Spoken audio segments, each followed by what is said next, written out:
Do you feel like your foundation's rocked and you don't have strong pillars?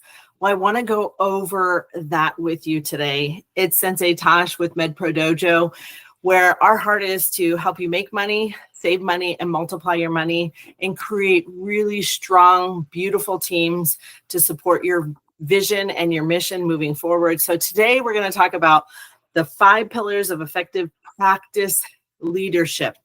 Someone said yesterday to me, when we talk about leadership, to lead is to inspire. So there's quite a few things that I want to go over with you today so that you can create those strong pillars to continue to level up your business. So the first thing is running a practice, a successful medical practice isn't about providing excellent care. It's about good leadership. If you have weak leadership, the clinicians and the staff will struggle. I see this on a day-to-day basis. Patients notice when a team is disconnected. Your team craves direction, but are they getting it from you? Sometimes I see this too, where leaders are burnt out in organizations, and the fervor and the excitement that they go through with training a person begins to dilute itself down because you've done it so many times. But in all fairness, it's the first time for the person that's new on your team. It might be the 100th time for you. So you need to go at it with each person who's new on your team as if it was the very first time. Burnout, it's a real thing. Miscommunication and lack of accountability will hold your practice back. Strong leadership is what turns a good practice into a thriving one. We say good is the enemy of great. So I want to talk about some of the problems or pain points that you might be facing. Let's be real. Practice owners and leadership teams aren't just dealing with patients. You're dealing with managing people, inspiring and leading them. You're also dealing with systems and growth and roadblocks and challenges and things like that. So here's what could be happening in your practice. Lack of clear direction. These are things that, again, I repeatedly hear after being a coach now for more than 10 years in chiropractic and medically integrated practices. The lack of clear direction. Your team is running in circles. Everyone's busy, or they feel like they're really busy, but they're not actually producing the product in which you desire. Team members don't understand the bigger picture or their role in achieving it. You feel like you're constantly putting out fires instead of building a future. You guys have heard me use the analogy before. Are you being a firefighter in your practice, or are you being a gardener? Are you just running to the thing that needs to be handled immediately?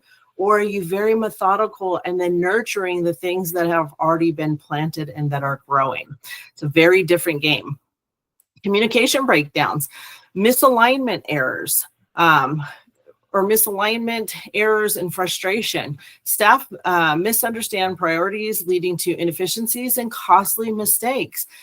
Sometimes people's interpretation or lack of interpretation on what you desire to have can be made up because maybe you didn't clearly define what you desire for them to actually accomplish. Patients don't get the clarity they need, which affects their trust in your practice. So this comes down to, is your front desk and are your case managers and providers educating your patients each time? Are they completely trained up? Do they know how to communicate? Your leadership team isn't on the same page, creating confusion and inconsistency. This is something I see a ton. If I talk to this leader, they say this thing. If I talk to this manager, they say another thing. It's kind of like, well, what did mom say? What did dad say? Going to 2 different parents because maybe you like this person's answer better. So getting clear communication and efficiency there and making sure that your whole team operates from the same page. Low team engagement and burnout, staff retention issues, your team feels overworked or undervalued. Most of the time, it's people feel undervalued. They don't feel heard, valued, or understood. They don't feel heard, valued, or understood. So I'm not saying like we cater to what this person wants or needs, but how do we groove them into what you desire to have, and then making them feel valued, heard, and stood for the things that they're doing or the concerns that they may have in their areas to create more efficiency. You've hired talented people, but they aren't stepping up the way that you had hoped they would. So these are all things to break it down and dissect it and see what areas need the most attention in the highest priority. Inability to delegate. This is a big one too. You start a practice, especially as an owner, it like used to be the one-man band. You would do the phone calls and you go do the adjustments and you do the case management or the patient education portion. You would handle the payroll and you would do all of the things. And then each level of growth, you were able to delegate these things out. But sometimes we start sucking things back onto our plate that we shouldn't. So remember to delegate properly. Your team relies on you for everything. That's not a good place to be either. So as your organization grows, you want to be at the top as the CEO or the executive of your organization, and then have managers in place.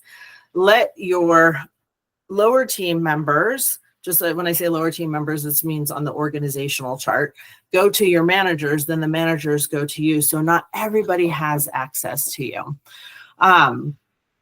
It feels like you can't step away without things falling apart. Creating good teams and working on these pillars of what we're discussing here today will give you that freedom to do so. Struggling with change and growth. Your practice is stuck. You want to expand services, increase revenue, or implement new systems, but resistance slows you down. People say no. They say N-O because they don't K-N-O-W. This is where you're going to get a lot of resistance. You may go to a seminar and feel super excited and happy and you want to get this thing in. Then your team feels like, oh my gosh, it's just one more thing to pile on this mess of the practice that we're running. Okay. So it's getting the systems, getting organizations, making sure that your team is properly trained up so you don't get that resistance. You get welcomed excitement to put these new things in that will help with revenue, results, and patient outcomes. You need a team that can adapt and execute, not just resist. So make sure you're looking at that when you're hiring your team members. Also, I wanted to say, does any of this sound familiar to you? You are not alone. These are the most common problems and roadblocks that I see in practice. That's why I say I got to get a PowerPoint presentation put together. So one, you don't feel alone. And then two, what are the solutions to moving forward and creating the practice and the team that you desire to have? So let's go ahead and break it down into the 5 pillars. Pillar 1, visionary. Problem, your team doesn't know where the practice is heading, so they work without clear purpose. If you don't give them the vision of where you're going, they're going to insert their own. And sometimes that's not in alignment. So the solution is great leaders paint a clear picture of the future and inspire their team to work towards it. Remember, to lead is to inspire. This is one of the exercises, is working on a dream team or a dream scene for every area of your organization, so that people do get to contribute what they'd like to see for their area, especially if they worked in that position for a while. Is everybody writes up a dream scene of how it should look and feel and what's happening and how many people you're taking care of and how much revenue is being generated out of that area. And then bring that together and make one beautiful dream scene of this is where we're going, this is what we're looking to accomplish, and review this every single week. Leadership is not about being in charge. It's about taking care of those in your charge. And that's Simon Sinek. I love him. He has a great book called Start With Why. Check it out. Actionable tip. Don't just tell your team what to do. Explain why it matters. We used to say when the why is big enough, the hows will take care of themselves. When why you do what you do is very clearly understood, everybody will come alongside of that to make it become a reality. Pillar 2, communication mastery. I cannot stress this enough. Communication helps in every area of life, with work, in relationships, friendships, your marriages. Here's the problem though: assumptions, unclear expectations, and a lack of transparency creates frustrations and mistakes. The solution: communication isn't about talking, it's about clarity. The best leaders create a culture of open dialogue and active listening. What I told you before, people want to feel valued, heard, and understood. The art of communication is the language of leadership. So have weekly leadership meetings to align your team and keep priorities clear. So people are like, oh, we have a lot of meetings. Yes, we have huddles. That's to coordinate for the day, the place that you're going to run and who's going to be where. You have your staff meetings, at the beginning of the week or the end of the week to say, hey, how did we do? What do we got going on? What's happening in marketing? What do we need to know? Then we have leadership meetings. This is where your managers should come together and say, hey, these are our goals. This is our priority. This is what we're working on. This is what our team's training on. And make sure you all stay on the same page. You need to be a unified front, especially your leadership team. Pillar number 3, emotional intelligence. The problem here is when leadership lacks emotional intelligence, teams feel unheard, undervalued, and disregarded. So that's what I'm saying, is making people feel valued, heard, and understood. So what's the solution? Leaders with high emotional intelligence handle tough conversations well, build trust, and create a positive work environment.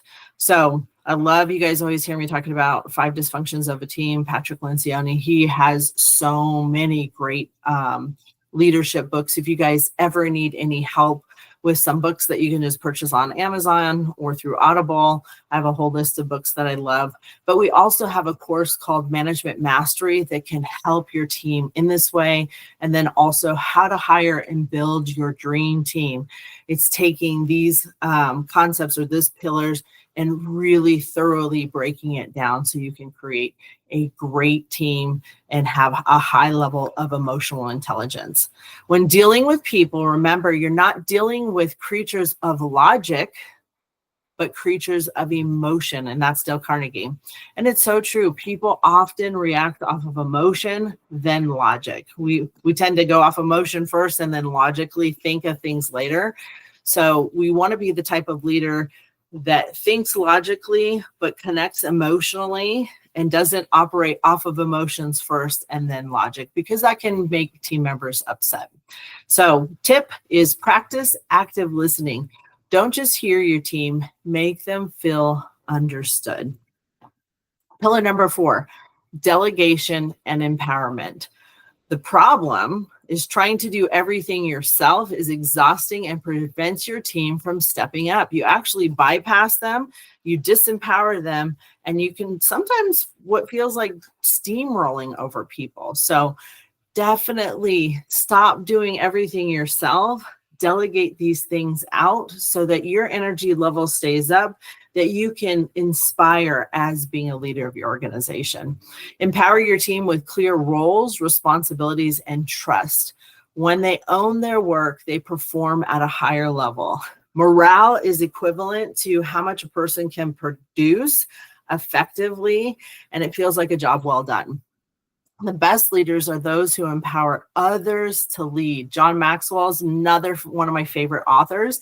If you need any book titles from John Maxwell, love him. I think I've got every book in my library here. A tip for you here: identify 3 tasks this week that you can delegate. Give clear instructions. If you need to do some training with that, do that as well. Trust, let go, and then verify that these things have been done. And then congratulate your team as they're accomplishing the things that you're delegating out.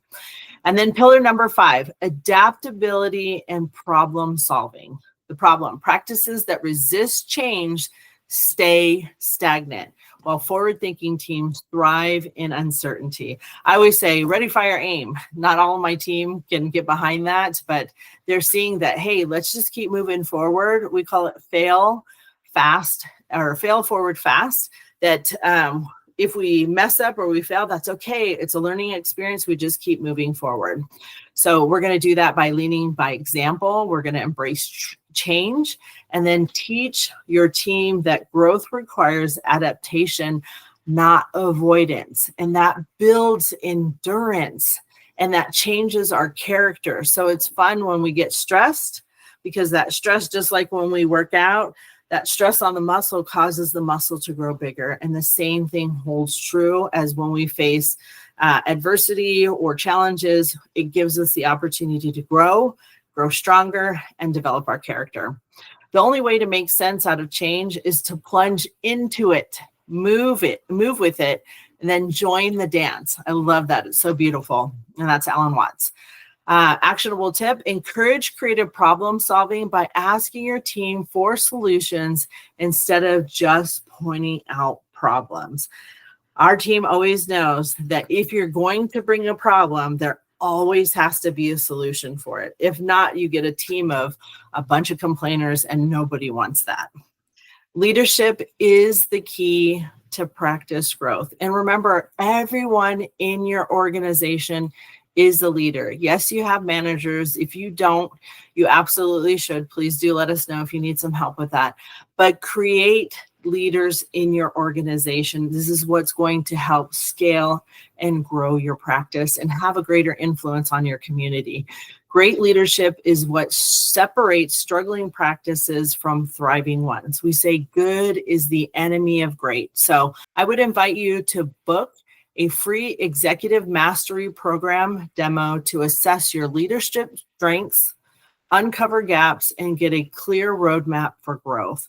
We want to help you gain clarity on your leadership strengths and gaps, discover strategies to elevate your practice in your team, walk away with actionable insights. There's no pressure, just value.